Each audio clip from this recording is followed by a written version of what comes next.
Nakakaawang nangyari kay Paolo Avellino dahil binugbog umano ni Sian Lim.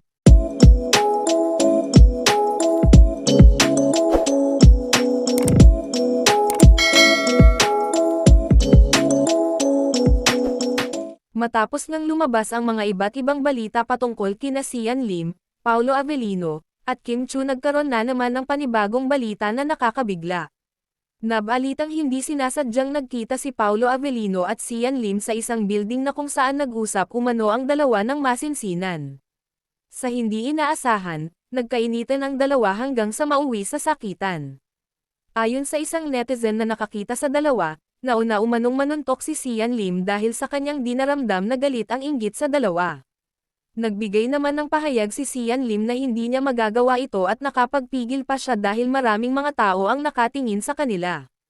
Ani pa niya, si Paolo Avellino raw umano ang nauna dahil sa mga narinig na masasamang salita galing kay Sian Lim.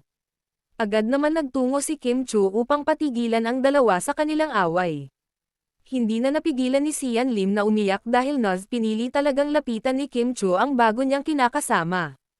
Maraming nagalit na netizen dahil sa pinakita ni Kim Chiu na pagkawalang bahala sa nangyari sa dalawa.